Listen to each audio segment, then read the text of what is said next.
అసలు పుట్టించకుండా ఉంటే బాగుంటాను కదా. మళ్ళా సాతాననే వాడిని ఇడిపీయటం ఎందుకు, వాడు మనల్ని పాపం చేసేటట్టు ప్రోత్సహించడం ఎందుకు, మళ్ళా దీని నుంచి ఆయన కుమారుణ్ణి పంపించడం ఎందుకు, పాపం ఆయన అమాయకంగా ఆయన చంపేయటం ఎందుకు, అసలు ఇవన్నీ ఎందుకు సార్ మాకు ఇవన్నీ? అసలు దేవుడు ఇవన్నీ ఎందుకు చేస్తున్నాడు సార్? ఆయనకేం పని లేదా సార్ అని చాలామంది అడిగేవాళ్ళు లేకపోలేదు. ఈరోజు నాస్తిక సమాజం ఇదే అడుగుతుంది, ఏమండి మీ బైబిల్ పెద్ద జోకు పుస్తకం అండి మీది, పాపం చేసేవాళ్ళని ఎందుకు పుట్టించాడండి మీ దేవుడు? ఆయన భవిష్యత్తు తెలుసు కదండి, అదేదో ఆ పుణ్యం చేసి ఆ 10 మందిని పుట్టిస్తే అయిపోద్ది కదండి భూమి మీదన. మళ్ళా సరే పుట్టిస్తే ఏదో పుట్టించాడండి, ఇంతకీ మనం పాపం చేస్తాం అంటే కారకులు ఎవరండి? సైతానిగాడు కదండి. మరి ఈయన్ని వదిలింది ఎవరండి? మళ్ళీ ఈయన దేవుడే కదండి వదిలింది. అంటే మనం పాపం చేయడానికి కూడా అటు తిరిగి మళ్ళీ దేవుడే కదండి కారకుడు.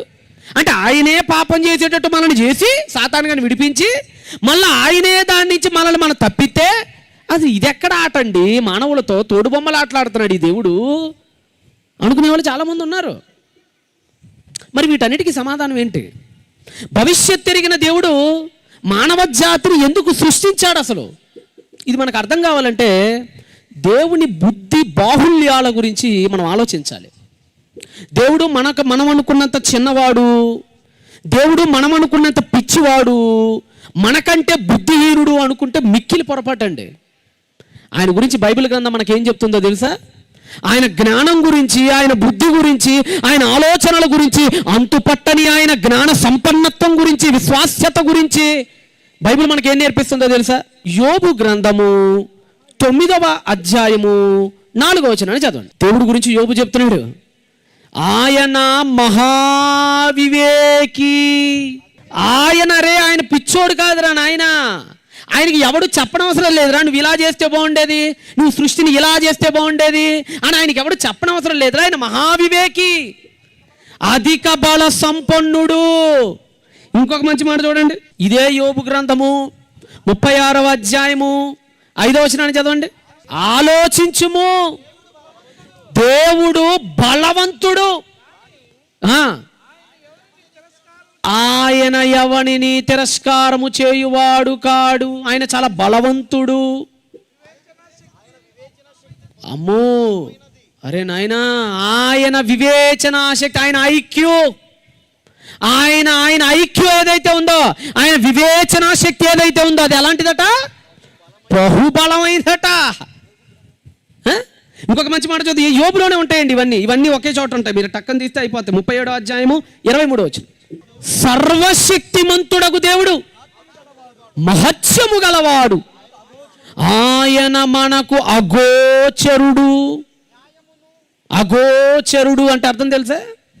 గోచరము అంటే తెలుసుకోగలిగిన వాడు, అందుతాడు, అందగలిగిన వాడు. అగోచరుడు అంటే తెలుసుకోలేనివాడు. మనం ఎంత కష్టపడ్డా, ఈ బుర్రని ఎంత బద్దలు కొట్టుకున్నా ఆయన కార్యాలను పట్టుకోలేము అసలు మనం అంటున్నాడు. అంటే దేవుడు చాలా తెలివైనవాడని, ఆయన అగోచరుడని, ఆయన ఆలోచన అత్యంత శక్తివంతమైనదని బైబిల్ గ్రంథం చాలా స్పష్టంగా తెలియజేస్తుంది. మరి అలాంటి దేవుడు ఎందుకు ఈ భూలోకాన్ని ఇలా నిర్మించాల్సి వచ్చింది? మనలో కొంతమందికి ఇంకొన్ని ఆలోచనలు వస్తాయి. ఏంటో చెప్పంటారా? సరే సార్, దేవుడు చాలా తెలివైనవాడు అంటున్నారు కదా సార్ మీరందరూ. మరి ఆ దేవుడు ఆ సైతాన్ అనేవాడిని పుట్టినప్పుడే సంపేత్తి అయిపోయేది కదా. మీకు ఎప్పుడైనా వచ్చింది ఆలోచన? ఇప్పుడు ఆ సైతాన్ గడు ఎవడో పుట్టాడు అంటున్నారు కదా, దేవుడిపై తిరుగుబాటు చేశాడని అంటున్నారు కదా, ఆ రోజే వాడిని వేసేత్తే అయిపోయేది కదా. అసలు ఈ తిప్పలన్నీ ఉండేవి కాదు కదా. ఆ రోజే వాడిని నాశనం అయిపో అని ఒక్క మాట అంటే అలా బూడిద కుప్పలా పడిపోయేవాడు కదా, నాశనం అయిపోయేవాడు కదా. మరి అలా ఎందుకు చేయలేదు? ఎంత తెలివైన దేవుడు. మరి ఆయన కుమారుణ్ణి చంపుకునే అంత తెలివి తక్కువడైపోయాడు మీ దేవుడు. లేకపోలేదు, ఎన్నో ఆలోచనలు వస్తాయి మానవులుగా మనకి, ఎన్నో తలంపులు వస్తాయి మానవులుగా మనకి. కానీ దేవుడు తెలివి గురించి మీకు మాట చెప్తాను. దేవుడు ఎలాంటి వాడో, ఆయన మైండ్ సెట్ ఎలాంటిదో మీకు కొన్ని ఉదాహరణలు చూపిస్తా. ఇప్పుడు దేవుడు ఎలాంటి వాడు అంటేనండి, ఏది జరిగినా జాగ్రత్తగానండి, ఏది జరిగినా అది మంచి కానీ చెడు కానీ, పాజిటివ్ కానీ నెగిటివ్ కానీ, ఏది జరిగినా సరే దానిని తనకు అనుకూలంగా మార్చుకొనగలిగిన వాడు మన దేవుడు. సమస్తాన్ని, అది ఏదైనా సరే, దేన్నైనా సరే తనకు అనుకూలంగా దేవుడు మన దేవుడు. అపొస్తలుడైన పౌలు ఫిలిప్పీలకు పత్రికను రాస్తూ 3వ అధ్యాయంలో మంచి మాట అన్నాడు చూడండి. 3:21 ఫిలిప్పీలకు అపొస్తలుడైన పౌలు రాసిన పత్రిక 3వ అధ్యాయము 21వ వచనాన్ని చదవగలరా ఒకసారి? సమస్తాన్ని, అది ఇది అని తేడా లేదు, సమస్తమును తనకు లోబరుచుకొనగలిగిన దేవుడు. దేవుడికి శక్తి ఉందట, దేవుడికి శక్తి ఉందట. ఆ శక్తి ఏంటో తెలుసా? సమస్తాన్ని తనకు చిటుక వేసి లోపరుచుకుంటాడట, చిటుక వేసి లోపరుచుకుంటాడట. అంటే దేవుడు ఒక ముగ్గు గీశాడా, అది ఏదైనా సరే ఆ ముగ్గులోకి వచ్చి పడాల్సిందే, అక్కడ తప్పించుకోలేదు ఆయన రాత నుంచి. అది ఏదైనా ఆయన లోపరుచుకుంటాడట. మీకు ఉదాహరణ చెప్తాను, దేవుడు తెలివి ఎలా ఉంటుందంటే మీకు ఉదాహరణ చెప్తాను. ఇప్పుడు ఒక ఇల్లాలు ఉందండి, ఒక ఇల్లాలు. మీరే ఉన్నారు, నా అక్కలు చెల్లెళ్ళు తల్లులు చాలామంది ఉన్నారు. మీరందరూ ఇల్లాలు, హౌస్ వైఫ్స్, ఒక వ్యక్తికి భార్యలు. పొద్దున్నే మనం అప్పుడప్పుడు పాల ప్యాకెట్ తెచ్చుకుంటాం ఇంటికి కదా, పాల ప్యాకెట్ తెచ్చుకుంటారు. పాల ప్యాకెట్ తెచ్చుకొని పాలు టీకో కాఫీకో కాగబెట్టుకుంటారు పాలని. ఈ పాల ప్యాకెట్ తెచ్చుకొని స్టవ్ మీద కాగబెట్టుకున్నప్పుడు కొన్నిసార్లు పాలు ఇరిగిపోతాయి. ఇరిగిపోతాయి అంటే మీ భాషలో పగిలిపోతాయి. ఏమంటారు మీ వైపు? అదేననేది పగిలిపోతాయి అంటారట. పాలు పగిలిపోతాయి, మా వైపు ఇరిగిపోతాయి అంటారు. స్పాయిల్ అవుతాయి అంటారు ఇంగ్లీష్లో అయితే. మిల్క్ స్పాయిల్ అయిపోతాయి, పాడైపోతాయి, చెడిపోతాయి. అర్థమయ్యేటట్టు చెప్పాలంటే చెడిపోతాయి పాలు. కొన్నిసార్లు మీకు ఎప్పుడైనా పాలు చెడిపోయాయి అమ్మ? మీకు ఎప్పుడైనా, మిమ్మల్ని అడుగుతున్నా తల్లులారు ఇక్కడ, సార్ మేము పాల ప్యాకెట్లు అప్పుడప్పుడు తెచ్చుకొని కాగబెట్టుకున్నప్పుడు మా పాలు చాలాసార్లు చెడిపోయినాయి సార్ అన్నోళ్ళు ఒకసారి చేతులు పైకి ఎత్తండి అమ్మా. ఏంది చాలామంది ఎత్తేసారు, చాలామంది పాలు చెడిపోయినాయి కదా. రైట్.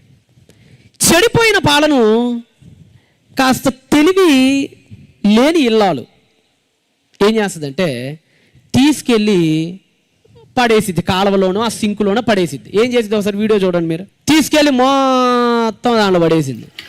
అదిగోండి, ఎందుకంటే ఇరిగిపోయినాయి. అదిగోండి చూసారు, ఇరిగిపోయినాయి పాలు, ఇరిగిపోయినాయి. తెలివి లేని ఇల్లాలు ఏం చేసిద్దంటే ఈ పాలను తీసుకెళ్ళి కాలువలో పడేసిద్ది, ఆ సింకులో పడేసిద్ది, ఎక్కడో పడేసిద్ది. కానీ కంగారు పడిపోద్ది, అయ్యో తిట్టుకునిద్ది. ఎవడ రాస్తారు ఈ పాల ప్యాకెట్ తెచ్చింది? ఏ పడిగా అంతే కదా, మీరు మామూలుగా తిడతాం మనం, వాడు కాళ్ళు పడా, ఇది పాల ప్యాకెట్కి ఆడు కాళ్ళు పడిపోవాలి. ఈవిడ 10 రూపాయల పాల ప్యాకెట్ చెడిపోయిందని ఆడికి పట్టు పగిలిపోవాలి ఆడికి ఆడ. అట్లా ఉంటాయి మన తిట్లు. కంగారు పడిపోతుంటుంది, ఆ రోజు అలా తిట్టుకుంటా ఉంటుంది. ఆ షాప్ వాడిని గుర్తొచ్చినప్పుడల్లా వేసి అనవసరంగా తెచ్చాను ఆడి షాప్లో, ఈసారి వెళ్ళకూడదండి ఆడి షాప్కి. అసలు ఆడన్నీ ఎట్లాంటి అమ్ముతున్నాడు ఆడు. తిట్టుకుంటుంది, ఆ రోజు అంతా అశాంతిగా ఉంటుంది, ఆ రోజంతా కాస్త డిస్కంఫర్ట్గా ఫీల్ అవుతుంటుంది. ఏంది ఎట్ట తయారైంది పాలు, 10 రూపాయలు వేస్ట్, 30 రూపాయలు దండగా, 36 రూపాయలు ఎర్రపాలు పెట్టి దండగా, వీడి వల్ల అన్ని పాడిపోయిన పాలు అని తిట్టుకుంటూ ఉంటుంది. అసహనానికి గురవుతూ ఉంటుంది తెలివి లేని ఇల్లాలు, పాలు చెడిపోయినందుకు. కానీ తెలివి గల్ల ఇల్లాలు తిట్టుకోదు. పాలు చెడిపోయాయా, చిన్న చిరునవ్వు నవ్విద్దే. పాలు పగిలిపోయాయా, చాలా ప్రశాంతంగా ఉంటుంది, చాలా సమాధానంగా ఉంటుంది. ఎందుకంటే ఆవిడికి తెలుసు దాన్ని ఎలా తనకు అనుకూలంగా ఉపయోగించుకోవాలో ఆవిడికి తెలుసు. అందుకనే కంగారు పడదు. వంటగదిలో స్టైల్గా నుంచొని చిన్న చిరునవ్వు నవ్వింది పగిలిపోయిన పాల వైపు. ఏ పాలు చెడిపోయావా, పగిలిపోయావా, డోంట్ వర్రీ, నేనున్నాగా, నిన్ను ఎలా లైన్లో పెట్టాలో నాకు తెలుసులే అనుకొని ఇరిగిపోయిన పాలను ఏం చేసిద్దో తెలుసా? పన్నీరుగా మార్చిద్ది. ఎలా? ఎప్పుడైనా తిన్నారమ్మా పన్నీరు? ఎప్పుడైనా తిన్నారా మీరు? పన్నీరు బాగుంటుంది, మంచి ప్రోటీన్, రిచ్ ప్రోటీన్. తినండి. పొద్దున ఈ పనికి మళ్ళీ ఇడ్లీలు దోశలు తినే బదులు అది తినండి. మంచి ఒక రోజల్లా కావాల్సిన ప్రోటీన్ అంతా అందిద్ది. 4 పన్నీరు మొక్కలు తిన్నారంట. ఒకసారి అది కూడా చూడండి, తెలివి గల వెళ్ళాలి ఏం చేసిద్దో. అది కూడా వీడియో ప్లే చేయను. స్టవ్ పెట్టిందా, పాలు పోసిందా. ఇప్పుడు ఆ పాలు ఏమవుతాయంటే ఇరిగిపోయినాయి పాపం, పగిలిపోయినాయి. మీ భాషలో చెప్పాలంటే పాలు పగిలిపోయినాయి. అది కూడా పగిలిపోయినాయి పాలు పాపం. అందుకని పారేయదు, అందుకని సింకులో పోసేయదు, వడగట్టిద్దే. ఆ పైన పన్నీరంతా బయటికి లాగిద్దే. ప్రాసెస్ అదిగోండి, పన్నీర్ చేసేసిద్దే. చూసారా? చెడిపోయిందని సింకులో పడేసేది తెలివిలేని ఇల్లాలు చెడిపోయిన దాన్ని కూడా పన్నీరుగా మార్చి పనికొచ్చేటట్టు చెయ్యగలిగేది తెలివిగల ఇల్లాలు. ఇంకో విషయం చెప్పమంటారా, మంచిగా ఉంటే పెరిగే వచ్చేది, చెడిపోతే పన్నీరు 200 అది బయట కొనాలంటే. ఇది ఇంకా కాస్ట్ ఎక్కువ. దేవుడు కూడా ఇలాంటి వాడేనండి. ఇప్పుడు పాలు చక్కగా కాగినాయి అనుకోండి, పాలు పగిలిపోలేదు అనుకోండి, పాలు చక్కగా కాగినాయి అనుకోండి, పెరుగు చేసుకుంటాడు. పాలు చక్కగా కాగినాయి అనుకోండి, పెరుగు చేసుకొని దాంతో మజ్జిగ చేసుకుంటాడు. పాలు చక్కగా కాగినాయి అనుకోండి, పెరుగు చేసుకొని మజ్జిగ చేసుకొని నిమ్మకాయ పిండి లస్సీ చేసుకుంటాడు. దేవుడు పాలు పగిలిపోయినాయి అనుకోండి, కంగారు పడ్డ చిన్న చిరునవ్వు అవుతాడు, చిరుద్విలాసుడు అవుతాడు. ఆహా, నిన్ను ఎలా వాడాలో నాకు తెలిసే, నీ పని చెప్తానా అని పన్నీరు మొక్కల్ని చేస్తాడు. ఈ ఉదాహరణ మీకు ఎందుకు చెప్పానంటే, దేవదూతలు ఉన్నాయి పరలోకంలో, వాటిని కాసేపు పాలు అనుకోండి, ఆ తెలివిగల ఇల్లాలు పొజిషన్లో దేవుని పెట్టుకోండి. మంచిగా ఉన్న దేవదూతలు అనుకోండి, పాడుకుంటాడు. శరాపులుగా ఉండు, నువ్వు అక్కడ ఉండు, నాకు స్తోత్రాలు తెలియజేయి, కెరూబువా కాపలాగా అయిపో, నువ్వు సమాచారం దూతవా, వెళ్ళి నా ప్రవక్తకి సమాచారం చెప్పు, ఎప్పుడు సంసోను పడతాడో, ఎప్పుడు బాప్తీసం చెప్పు పో. లేదు నువ్వు సమరదూతవా, ఇదిగో యుద్ధం చెప్పు, బాధ్యతలు అప్పచెప్తాడు. అదే దేవదూత చెడిపోయింది అనుకోండి, సింకులో పడేయడు, కాలంలో పడేయడు. ఎలా దాన్ని వాడుకోవాలో దేవుడికి తెలుసు. మనం అనుకుంటున్నాం కదా, ఆ రోజే చంపేస్తే అయిపోయింది కదా సార్ అని. ఎందుకు చంపుతాడు? ఇప్పుడు నువ్వు ఉన్నావండి, వేస్ట్ మెటీరియల్ని, ఏంటి మిమ్మల్ని అడుగుతున్నానమ్మా, మిమ్మల్ని అందరిని అడుగుతున్నాను, నువ్వు కష్టపడి ఒక మెటీరియల్ని కొనుక్కుంటావు, ఏంటి అది పాడైపోయింది అనుకో, పడేస్తావా? లేదంటే నీకు ఉపయోగంగా మారేంత వరకు దాన్ని రూపుదిద్దుతావా? మీరు చెప్పండి. అప్పుడప్పుడు బయట మనకి యూట్యూబ్లో 5 minutes క్రాఫ్ట్స్ అని కొన్ని వీడియోలు ఉంటాయండి, చూడండి ఒకసారి. 5 minute క్రాఫ్ట్స్. జీన్స్ ప్యాంట్ అనుకోండి చినిగిపోయింది అనుకోండి, పడేయడు, మధ్యలో కత్తేసి బాత్రూమ్ దగ్గర వాడుకుంటాడు కాళ్ళు తుడుచుకోవటానికి. కొంతమంది ఉంటారండి, అట్టపెట్టెలను కూడా వదలరండి, వాటిని కూడా కట్ చేసి చెవుదిద్దులు చేసుకుంటారు. అంత ఎందుకండి, రీసైక్లింగ్ అంటారు. మీకు అందరూ తెలిసి, ఇప్పుడు మీరందరూ వాటర్ బాటిల్ తాగుతారమ్మా, ప్లాస్టిక్ బయట. మీరందరూ ఇక్కడ కూర్చున్న వాళ్ళందరూ తాగుతారు కదమ్మా, ఏమేమి తాగుతారు చెప్పండి? స్ప్రైట్, థమ్సప్, లిమ్కా, అది ఇది అన్ని తాగుతారు. మీరు అన్ని తాగుతారు, 7up అన్ని తాగుతారు. మనం పడేస్తాం. కానీ ఈ చెత్తతో కూడా, ఈ పనికి మాలిన ఈ చెత్తతో కూడా ఉపయోగపడే వస్తువుల్ని తయారు చేయొచ్చు, మీరు బుద్ధిని ఉపయోగిస్తే. ఒకసారి మీకు ఒక వీడియో చూపిస్తాను చూడండి. నాన్న వేస్ట్ టర్న్గా ఎలా మారింది చూసారంటే, అది చూస్తున్నారు కదండి. అవన్నీ ఏం లేదండి, మీరు దాగిపడేసే స్ప్రైట్ బాటిళ్ళు, మీరు దాగిపడేసే థమ్సప్ బాటిళ్ళు, మీరు దాగిపడేసే చెత్త కూల్ డ్రింకులు అన్నీ అయ్యానండి. అవి పనికిరాదు, మీ దృష్టిలో అది పనికిరాదు. కానీ తెలివిగల్లోడు ఏం చేస్తాడు చూడండి, దాన్ని ఏరతాడు. పంపించాడు కొంతమంది కూలీలు, ఏరండ్రా, ఏరుతున్నాడు. మొత్తం కలెక్ట్ చేసేస్తారు, పంపిస్తారు పైకి, శుద్ధి చేస్తారు వాటిని. శుద్ధి చిన్న పొడుంగా మారుస్తారు. పౌడర్ అంటారు కదా, ప్లాస్టిక్ పౌడర్. చూడండి, చిన్న ప్లాస్టిక్ పౌడర్ ఇక్కడ తీసుకెళ్తాడు తెలుసు, అదిగోండి ప్లాస్టిక్ పౌడర్. ఎత్తి ఒక మూస ఉంటుంది, మీ ఇంట్లో మీ ఇళ్ళ పైన పెట్టుకుంటారు, సెప్టిక్ ట్యాంకులు మీ ఇళ్ళ పైన పెట్టుకుంటారే ట్యాంకులు, అదిగోండి ఏం చేస్తున్నారు చూడండి, బిగిచ్చాడు. ఈ చెత్త పౌడర్ ఉందే, నువ్వు పనికిరాదని పక్కన పడేసేవి, ఆ పౌడర్ లోపలికి ఎట్టాడు, నిప్పంటిచ్చాడు, తీసుకొచ్చాడు. ఏం బయటికి తీశాడు చూడండి, ఏంటది? సింటెక్స్ ట్యాంక్. ఆన్ చేయండి లైట్స్. నువ్వు పనికి రానిది, ఇది చెత్త అనుకున్నది సింటెక్స్ ట్యాంక్ అయి నీ పైకి వెళ్ళింది. ఇప్పుడు అదే, ఇప్పుడు మీ డాబాల పైన, మీ బాత్రూముల పైన సింటెక్స్ ట్యాంకులు ఉన్నాయా? ఏంటనుకున్నారు? నువ్వు చెత్త అని బయటపడేసినవి అవన్నీ. ఒరే, ఒక మానవుడిగా నువ్వే చెత్తని ఎలా ఉపయోగించుకోవాలో తెలివి మీరి వాటిని సింటెక్స్ ట్యాంకులుగా తయారు చేసి వేలకు వేలు దండుకుంటున్నావే. ఆఫ్టర్ ఆల్ మానవుడవైన నువ్వే పాలు చెడిపోతే పడేయకుండా పన్నీరు చేస్తున్నావే. ఆఫ్టర్ ఆల్ మానవుడవైన నువ్వే ఒక జీన్స్ ప్యాంట్ చినిగిపోతే కట్ చేసి బాత్రూమ్ దగ్గర తుడుచుకోవటానికి ఉపయోగిస్తున్నావే. నువ్వే పనికిరాని దానిని నీకు అనుకూలంగా ఉపయోగించుకుంటున్నప్పుడు పనికిరాని చెడిపోయిన దేవదూతను దేవుడు ఎందుకు చంపాలి? ఎందుకు చంపుతాడో తనకు అనుకూలంగా ఉపయోగించుకుంటాడు. ఆయన చేశాడు, పెద్ద సింటాక్స్ ర్యాంక్ మార్చాడు దాన్ని. ఎలా చేశాడో తెలుసా? మనల్ని పరీక్షించే ఒక ఆయుధంగా చేశాడు దాన్ని. భూలోకానికి వదిలాడు. భక్తులైన వీళ్ళందరినీ పరీక్షించాల్సింది నువ్వు ఈ రోజు నుంచి నీ డ్యూటీ అది. నోరు మూసుకొని డ్యూటీ చేయపో. తనకు అనుకూలంగా ఉపయోగించుకున్నాడు ఆయన. యోబు గ్రంథము 42వ అధ్యాయము 2వ వచనం మంచి మాట ఉంటుంది చూడండి. యోబు గ్రంథము 42వ అధ్యాయము 2వ వచనం చదవండి. నీవు యోబు గారు అంటున్నారు దేవుడితో, నీవు సమస్త క్రియలను, ఏ క్రియ అయినా నువ్వు చేయగలుగుతావయ్యా, నీకు అసాధ్యమైనది ఏది లేదయ్యా. ఇప్పుడు మనం అనుకుంటున్నాం చూసావా, సైతాన్ గడు పుడితే ఆ రోజే చంపేస్తే బాగుండేది కదా అని. సరే చంపేశాడు అనుకుందామండి కాసేపు. సైతాన్ గడు పుట్టాడండి, ఆ రోజే అని చంపడేశాడండి దేవుడు. నెక్స్ట్ సైతాన్లు పుట్టరా? మీరు అనుకుంటున్నారా పుట్టరని? సైతాన్ అంటే వ్యక్తి కాదు, సైతాన్ అంటే ఆలోచన. సైతాన్ అంటే ఒక వ్యక్తి కాదు, అది ఒక ఆలోచన. దేవుడికి వ్యతిరేకంగా పావులు కదిపే ఆలోచన సైతాన్ అంటే. ఈయన్ని చంపేశాడు కూడా దేవుడు ఇంకోటి పడతాడు. ఇప్పుడు ఉదాహరణకు మాట చెప్తానండి. రేపులు చేసిన వాళ్ళు ఉరి చేస్తున్నాడు, రేపులు జరగట్లేదా? మళ్ళా రేపులు చేస్తున్నారు. మర్డర్ చేసిన వాళ్ళని చెప్పేస్తున్నారు, ఉరి శిక్షలు వేసి. మళ్ళీ మర్డర్ చేసే వాళ్ళు పుట్టట్లేదా? పిల్లల్ని మానభంగం చేసే వాళ్ళని ఫోక్సో చట్టం వేసి ఉరి చేస్తున్నారు. అందుకని పిల్లల్ని మానభంగం చేయటం వాళ్ళు ఆగిపోయారా? మళ్ళీ పుట్టట్లేదా? చంపేస్తే అంతటితో ఆగదు. ఆలోచన అంటేనే దానికి సావు లేదు. వ్యక్తులనైతే చంపొచ్చు, శక్తులనైనా చంపొచ్చు.